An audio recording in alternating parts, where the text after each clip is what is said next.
and surrounding area. Tiger Talk is brought to you by Tiger Talk, brought to you by Strain Beans Coffee House on Lower Main in Princeton, Hancock's Neighborhood Market, delicious homemade goodness. They're on Commerce Street in Katie's, and Perry's Floors and More.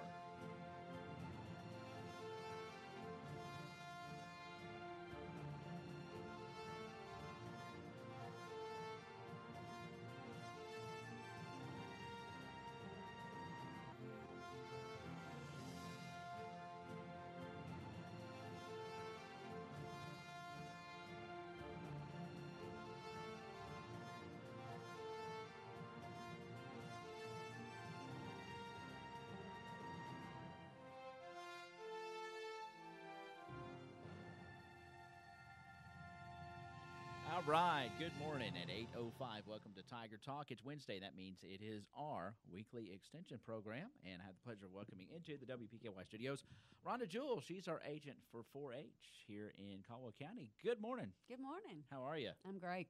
Awesome. It's nice to see you as usual. It's old cloudy. It's gotten cold on us again. Exactly. Spring right around the corner. Yes, I'm ready. And guess what? I see a bunch of papers spread out there, and as usual, you are scrambling around and busy. March is a busy month. Let's hear about it. Okay. First of all, Teen Summit is happening tomorrow. This is an opportunity for middle school kids that are in 4-H to have an opportunity to it's basically a leadership conference for middle school kids. It's held at the Leadership Center in Jabez, and it's just a wonderful opportunity for kids to meet kids from other places across the state that have the same interests as they do, to learn some new things and just kind of have a chance to. It's not like they always ask me, "Is it like camp?" Well, no, it's not like camp because they have more independence. The older they get, they need to learn how to take care of themselves and right. be more independent. So, but it is a wonderful thing. This is a conference, so to speak. It is. It's a conference anyone would attend. Exactly. Yeah.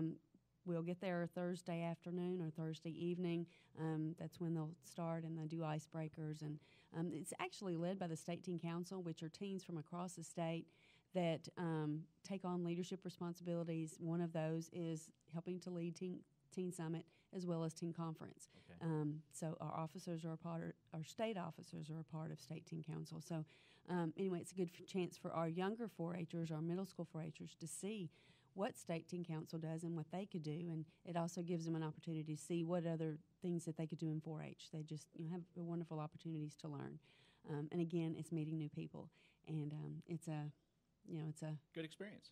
It is a great experience. It's one of my favorite things to do. Good deal. And again, and I was going to say, where exactly is Jabez? I love that name.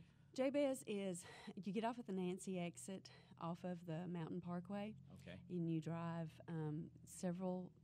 probably about 25 to 30 miles winding roads, but it feels like you're driving to the end of the earth. And it is basically at the entrance of Lake Cumberland 4-H camp. Okay. And so it doesn't sit on Lake Cumberland. So a pretty good drive over there. It is a very good drive over there. And again, when you get off the Nancy exit, it feels like that's longer than the whole other drive. And it's only 25 minutes, but it is a long road. Right. Winding. What a good experience for those kids. I think my daughter attended that one time. She did. Had a great time. She did last y'all year. got snowed in about this time one year over there, We didn't you? did. Actually, when I remember it was when Kelsey Agnew was an officer. Okay. And Paige Hart was probably her first year at Summit. Yes, we got snowed in, and it was pretty interesting. It was a lot of fun. The kids had a really good time, and it turned out not to be a bad thing at all, but I don't want to get snowed in again. I've got too much to do. Hopefully you're in good shape at this time Hopefully. around. So safe travels to you all and all the teens that are going. And Okay. hope you have a wonderful trip. I hope so too. It will be cool, but anyway, we have lots of fun activities, so they'll stay warm and have fun. Good deal. And then we also have coming up our shooting sports safety orientations. Yes. Anyone that is interested in participating in shooting sports, and again, this is for girls as well as guys, between the ages of 9 and 18, and live in Caldwell County, go to Caldwell County schools, they can participate in our shooting sports program. We have several different disciplines led by certified leaders, and those disciplines are shotgun, trap, archery, and pistol. And again, we have some very dedicated coaches that spend a lot of time. They give a lot of their time. Anyone that is interested, will need to attend the orientations on Tuesday, this coming Tuesday, March the 13th at 6 o'clock. They'll be at the Fire Training Center. And then on the 20th, the following Tuesday at 6 o'clock, the same place. They do need, a parent does need to attend. And even if they've been a shooter before, they'll have to attend again. It's just one of those requirements that we have, and safety is first and foremost, and that's one of the things that they focus on, as well as introducing everyone to the different disciplines. And that's a great program. It is. For youth. It really is. We also have coming up next weekend our shooting sports certification, and this is one that's going to be held. We call it in the West, but it's going to be held in McCracken County.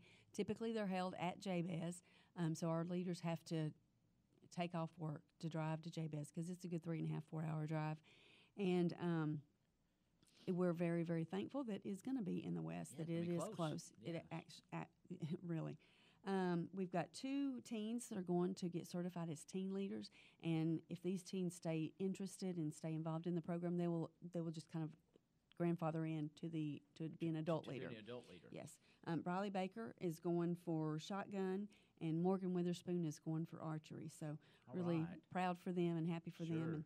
And they've been involved in shooting sports for a long time, and they compete in a lot of different county contests as well as a state contest every year.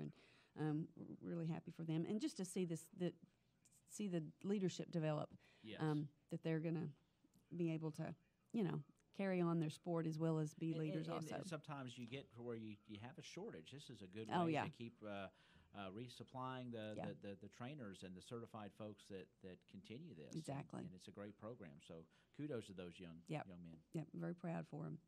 We also have 2 that are going for black powder, and they're going for not necessarily just have black powder in 4-H because that's a completely different ball game. Right. But they're going for something else, and I'm going to go ahead and talk about it. It's towards the end of the month. I think you have mentioned this, but this is going to be really neat. It is. Yeah. Robert Ward and Miles Ward are going to get certified for black powder, and the reason they're doing so is because we're going to have an Early American Heritage Day Camp, and this day camp is hopefully going to help spur some interest in an Early American Heritage Club, a group of people that would like to get together and just kind of learn about history, do some early American reenactments and different things like that. But Leslie Barnes, who is the Crittenden County 4-H agent, and Adam Barnes, I always make that mistake. That's easy to do. In this county, it is. Yes, it is. Adam Barnes, who is the Crittenden County, he is the Livingston County. No, I'm all messed up. Adam Barnes is the Livingston County 4-H agent, and their husband and wife, they do early American reenactments, and they do it with their family, and they have all kinds of fun, and are very, very knowledgeable in this area. And so they wanted to bring together, along with some of their other people that they reenact with, along with some more people like Robert and Miles, to bring some opportunities to the kids to really get into and live some history.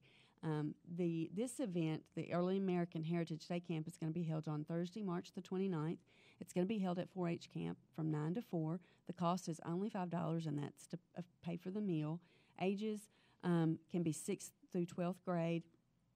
And what they're going to do is they're going to have a chance to shoot black powder firearms, fire a cannon, learn from an Ojibwa Indian how to shoot a Native American bow and use an addle, and I'm not sure if I'm pronouncing that right.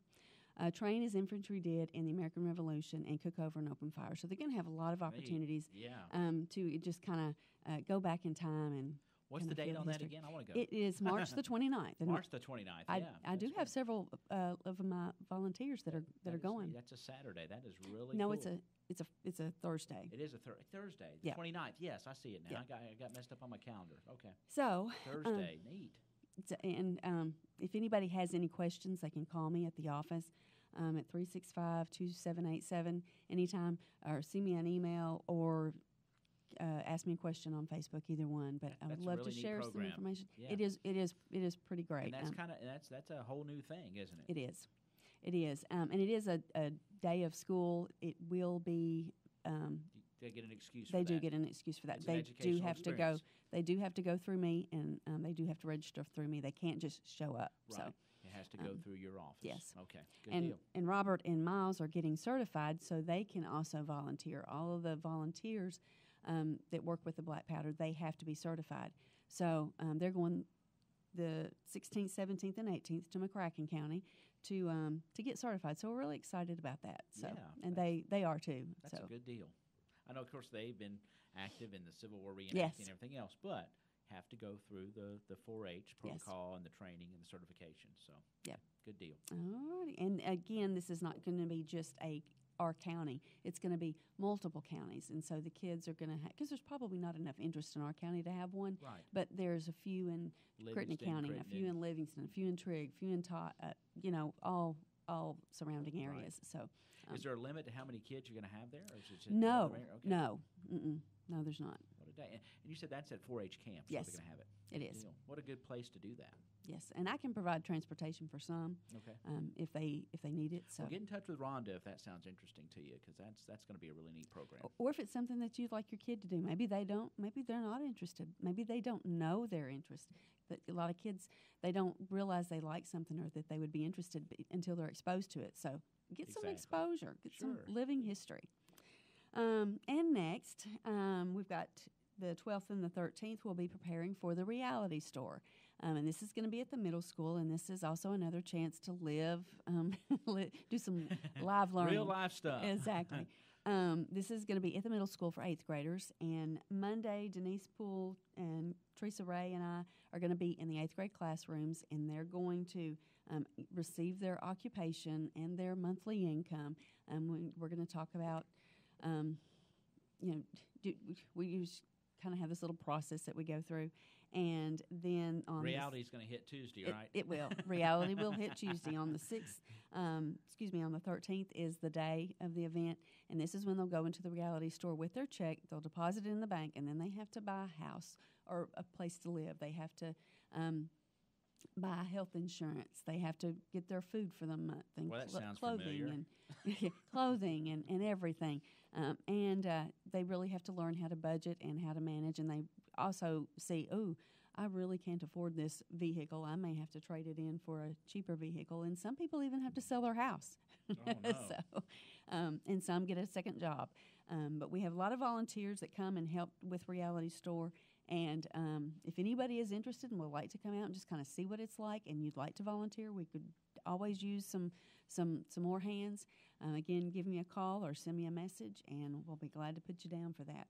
It is fun, and it gives you a chance to kind of interact with the kids. Sure. And their expressions are just, especially the middle school, they're just very, very interesting. That's such a valuable program because, I'm sure they see mom or dad or their caregiver or whoever kind of, going through the motions and doing that. But when you have to do it yourself, yeah. But it is the reality store. And it makes them Bang. Realize, gosh, now I see why I can't have that $150 pair of tennis shoes. Exactly. It's just not going to happen. Yeah.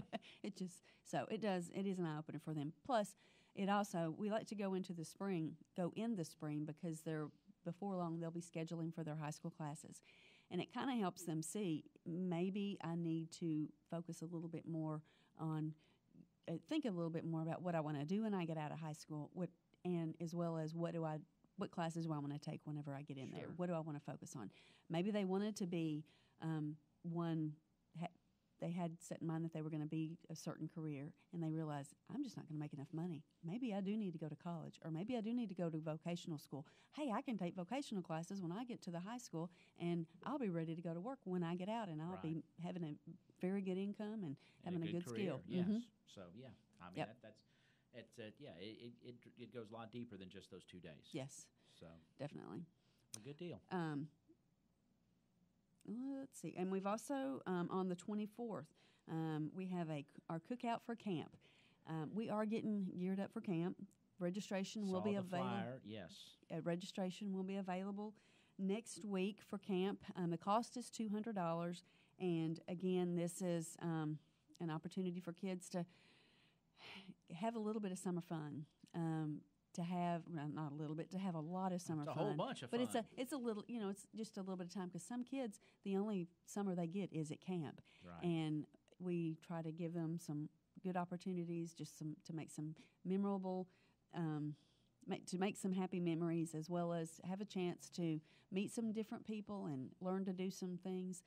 They take classes in the morning, 4 classes in the morning, and then we have fun shops in the afternoon. We have fun activities at night. We keep them busy from sun up till sundown. Yeah, I mean, it's a full schedule, after sundown. It is. Full schedule. It is, and we've got some new things in store this year that we're really excited about. Our campers that have camped with us before are going to be really excited because we've got some new things that some new people that are camping with us have brought in that I think they're going to really like. Some new, different experiences, yes. aren't they?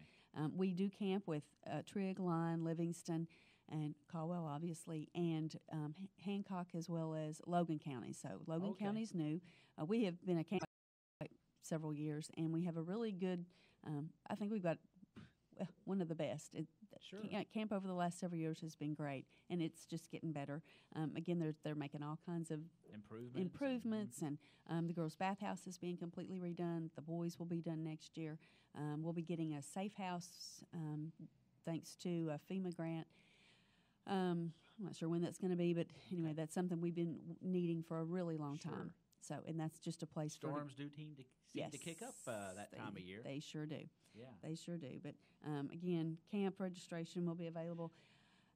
I was going to ask you about scholarships for that yes. as well. You do have a few scholarships available. We do have scholarships available, or we try to, and that is for if someone needs to would like to send their kid to camp, or their kid would like to go to camp, but they just can't afford it. We do try to help as many as we can, and again, I have never had to turn a kid down because that's wonderful. It may be because of space, but it's not necessarily because we haven't had the fun. So we try to do what we can. And one of the things that we're trying to do is keep the overall cost of camp down.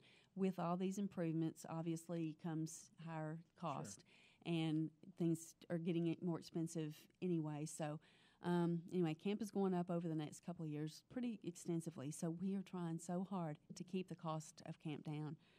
We were $195 last year. We're $200 this year. So that is minimal. We actually are going to have to pay a lot more than that for campers to go to camp.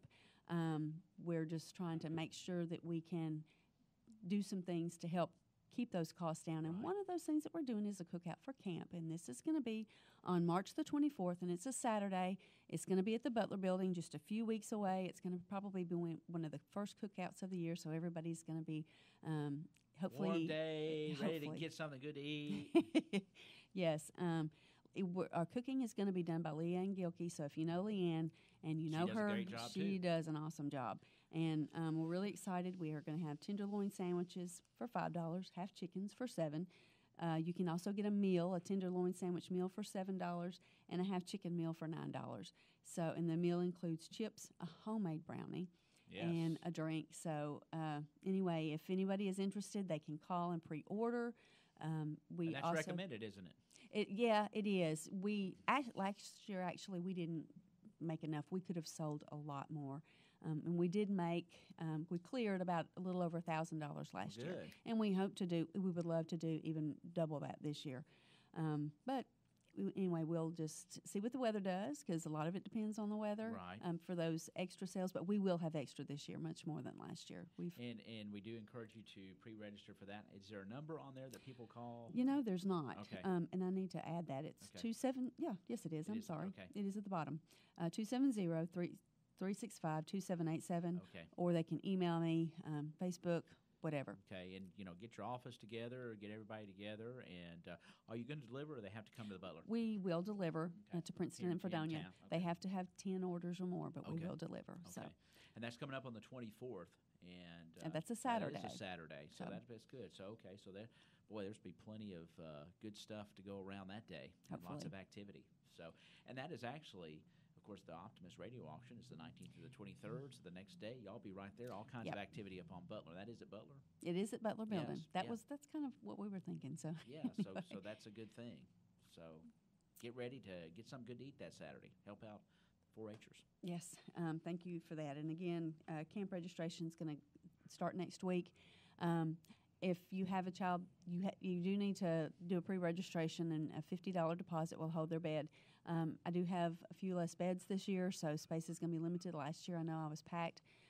So anyway, if your child wants to go to camp, please don't wait until the last day to register because they may be on the waiting list. And hopefully we can work everybody in, but we have another county with us, and so it may make things a little tighter. That's amazing that you have a waiting list. Yeah, and that's something we don't want because I want every kid that wants to go to camp to be able to go. To be able to go, yes. We've also been kind of changing gears, working on our country hams. Yes. We've salted our hams. We went on the 3rd of March to start them, and the kids just picked out their hams and salted them. And I was going to send you some pictures. I saw some pictures there on Facebook, and I didn't get those reposted, but yeah, they look like they were having a good time. Yes. And tell us a little bit about the selection process. Do they get to select their own? Do they have a certain thing that they're looking for in those hams? Are they taught that? How does that work? Well, they're basically in a big bin, and the kids just go up and they look at their ham. They all kind of look the same. Right. Some are not. Some bigger, some smaller, but they, as far as color-wise and everything, they're about equal, aren't they? Yeah. They are. Some have some blemishes and stuff, and you want to stay away from those. Right. But as far as you just want it to be, you want a nice shaped ham. But really, actually, the shaping comes in after the salting process. So because it conforms it a little bit, doesn't it? Yes, it shrinks. Yeah, it shrinks up. And and so we shape them before we bag them, and then before they smoke. So how many kids do you have participating in we that have this year? 25 kids. 25 kids. Yeah. And they get 2 hams apiece. 2 hams apiece. So that's at least 100 hams right there. Yes. Is that right? No, 50. No, 50. Yeah, Yeah. 50, 25, 50. 50. Yeah, there we go. I've got to get more caffeine. I promise you I can multiply. But whew. I'm surprised I was able to catch that. So you caught it. So yeah, folks, so you got at least 50 hams out there curing. And then in Broadbent's, they open their business to several other counties. I believe there's 9 other counties that they open their business to on Saturday mornings, or excuse me, on the morning that we do hams. So we're very grateful to them, as well as the other counties. And I'm not sure if I had mentioned it the last time I was here, but we had the volunteer forum the 1st of last month. It was the yes, I think you did. 8th, 9th, and 10th, and Ronnie and Beth Drennan were chosen to be the speakers. Well, they were not speakers, but they received an award, and they were received a partnership award, and we're just very, very thankful. I think there were just like 3 of those given, so recognized. And it was, and we had 1,100 people at the that conference. That was what the conference you attended with the volunteers. Yes. Okay. Yes. Yes, and we had a great time. Lots of learning, and yes. Again, Beth and Ronnie were able to be there to receive their award, and nice. It was very nice, and we're just very, very thankful for them to open their business. By them. It is. It really is. They have to bring in extra people. I mean, talk about giving back. Yes. Yeah, and their granddaughter's able to participate this year. She's been waiting and waiting. Anyway, we're really excited. Hopefully, before long, they'll start working on their speeches. They do have to give a speech at the state fair to complete the project and get both of their hams, and do a really good job. So that's anyway, great. It's another opportunity for us to get in build some of those communication skills. Definitely, and you know what? I mean, you hate to, it's March now. It's clicking by. I mean, and State Fair time will be here. It's going to be here before we know it. Yeah. And so it's just unbelievable how fast it goes. It is. What else do you have going on that that we did not mention? You got anything? Well, I've got school clubs coming up on the 19th, 20th, and the 21st, and I'll be doing my big camp promotion then. Okay. Livestock judging just had their parent orientation. If anybody's interested in participating in livestock judging and they were not able to make the meeting last Monday, then contact me. It's not too late. Good. We haven't started. We won't start practice until the 14th. We will be practicing at the Extension office this year because the Research Center is under construction. Right. So we'll be doing a lot more at the Extension office. So, again, if anybody would like to participate in livestock judging, and livestock judging deals with cows, sheep, goats, and pigs, and they'll learn more than they ever wanted to know about them, and a chance to be outdoors and learn some judging skills. That's good stuff. It is. It really is. They have to think for themselves. They don't judge chickens, do they? No, but actually we have poultry. We don't have a poultry club in Caldwell County. Several of the surrounding counties do. Have a poultry club? Several counties have a poultry club? Yes, Hopkins County does, Muhlenberg County does, Callaway County does, and hopefully in the next few years we will have a leader that's interested. Yeah, we'll have one leader that's interested, and hopefully that'll come to but they've just got a lot going on right now. But hopefully That's great. It is. It is. There's also rabbit clubs. We don't have. Yeah. I do have some people in mind that have rabbits and chickens now, but their kids are pretty young. So anyway, who knows? Great. We may be having rabbits too. So most of the livestock stuff is going to take place out at the Extension office on 62 West, due to the construction. And, there's a lot of stuff going on out there at the Research Education Center. Exactly. I knew I got a press release, and I'm sure Shane will talk about this more. Some of the soil samples and things need to be dropped off out at your spot instead of out there. So, and of course, we'll continue to kind of update everybody on that as they move forward. But that's exciting news for our for our research center. It is. It is. It's going to bring a lot of attraction to the county too. No doubt about it. And our teen leadership club, our teen leadership academy, will meet on Thursday the 22nd, and we'll be going to Livingston County. So. Excited to see what's in store for that. And busy. So if you have any questions about some of the things you've heard Rhonda discuss, 365-2787, you can contact Rhonda out at our UK Extension office. And, of course, get ready for some good eats coming up at the Cookout for 4-H camp. That's coming up on Saturday the 24th. And, of course, if you're interested in this nice event of the outdoors and the black powder, that's coming up. And Rhonda? I forgot. Okay. March is Ag Tag Month. Ag Tag. Oh, I didn't want to forget this. That, yes. This is March is the month that the farm plates are due to be renewed. Yes. And farmers have an opportunity, or anyone that has a farm plate has an opportunity to make a $10 donation, and that $10, 33% will go to our county 4-H, 33% will go to our county FFA, and another 33% is going to go to Kentucky Proud. We got a check for $481 last year off our ag tag sales, and that money was put to very good use. And appreciate all the farmers that do make that donation, and some make it on every vehicle, and some just do it on one. Whatever they do, we're greatly appreciated. And also Tony Watson for her support, as well as all the other That's people. That's a neat program. I had that on a news story the other day, and that is so cool that you can do that. And in the way it's divided up to help, and the farmers are very generous. They are. And they are. Certainly appreciate their donations to the Ag Tag program, because that helps you guys. Definitely. Yeah, but, and FFA and all our ag organizations that it goes to. So exactly. Fantastic. Spread the wealth. Spread the wealth. Thank you so much. Thank you. It's always nice to have you. It's Wednesday, and that means it's our extension program. Had the pleasure of having Rhonda Jewell, our agent for our 4-H agent here in Caldwell County. Very, very busy. Again, 365-2787. If you've heard anything that perked your interest for you or your child, Rhonda will be glad to answer any questions, and you can contact her at our University of Kentucky Cooperative Extension Office on 62 West. So it's 8:32.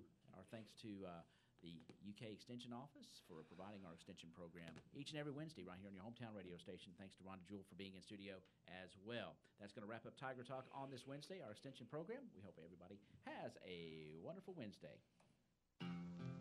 String beans